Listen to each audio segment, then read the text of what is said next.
I got to bring it back to the beautiful First Lady Michelle Obama. Um, I know everybody sees, the polished product when you come out to give your speeches, or when you have that stature about you. I always have this kind of imagination that right before you come out, like you and Michelle just had some real serious conversation. She gave you some good wisdom right before you turn the corner, because that's my experience with Aisha. That's what I know. She keeps it real and always Yep. kind of there's a little gem of some kind of idea that I wasn't even thinking about. I'm like, you know what, you're right. I need to implement that into what I'm doing. Can you kind of maybe give us an example of maybe a hard decision that Michelle was instrumental in helping you land it in the right spot, or somewhere that she influenced the way that you presented yourself? I think, I mean, we've been married almost 30 years now. And so she's so woven up in me, and like, I don't even know, well, did I used to be like that? Or, Right. has she just been training me all this time? So now I'm this way. It's interesting, though, a lot of times with Michelle, in really stressful moments, the thing that she's really good at is actually making me laugh. Like I write about how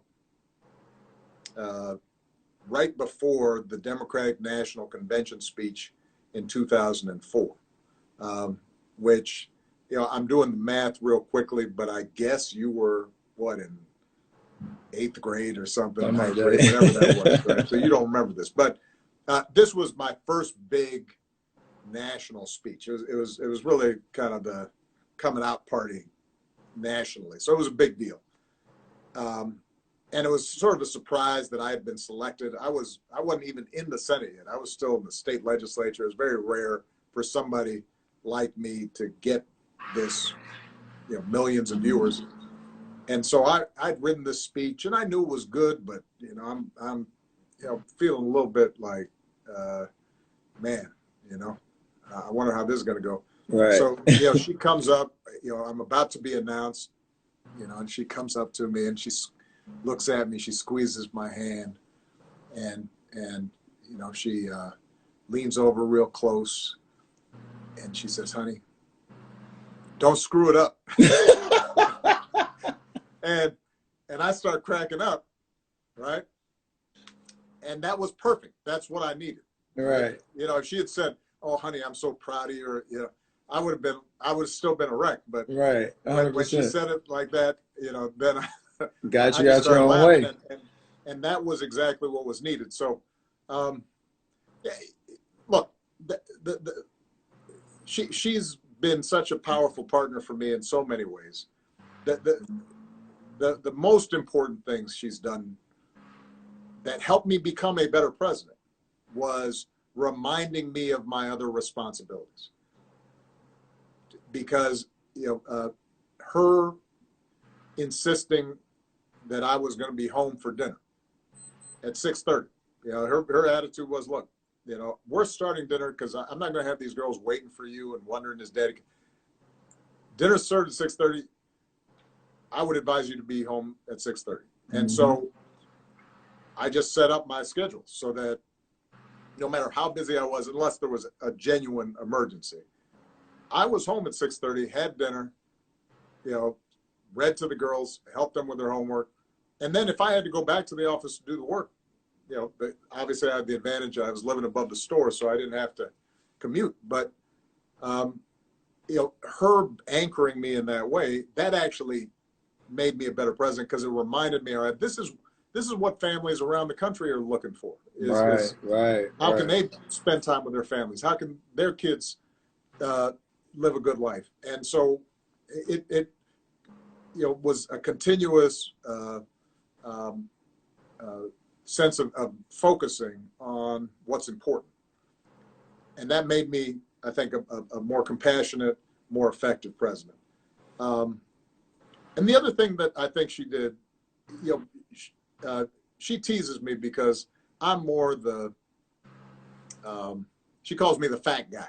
You know, that like I always got facts in my head, and I'm Oh, always I'm trying to solve everything. yeah, and I'm constantly reading stuff and analyzing, and I got data, and I'm and you know she understands the world more emotionally, Uh-huh.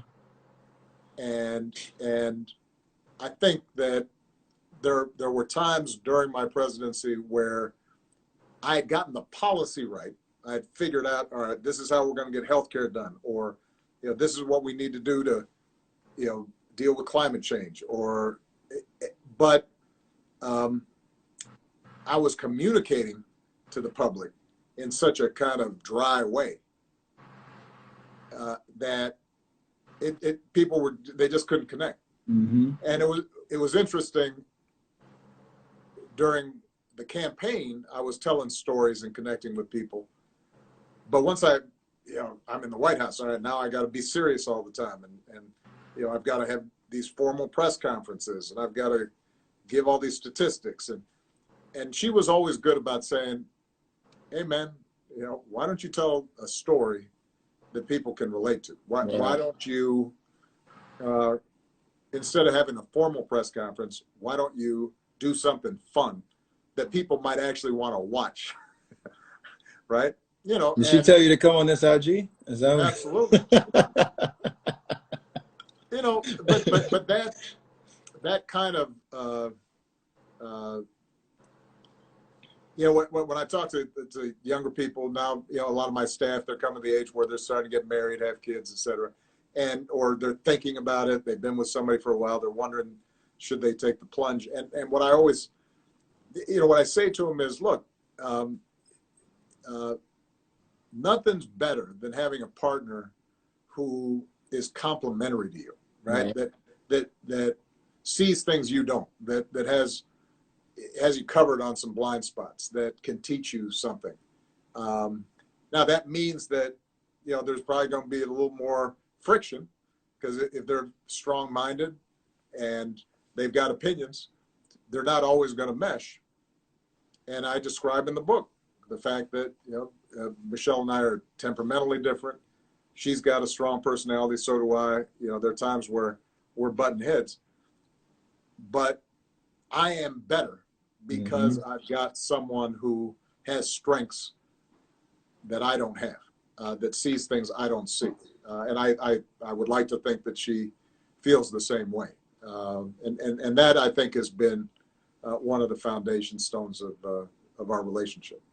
Couldn't say that any better.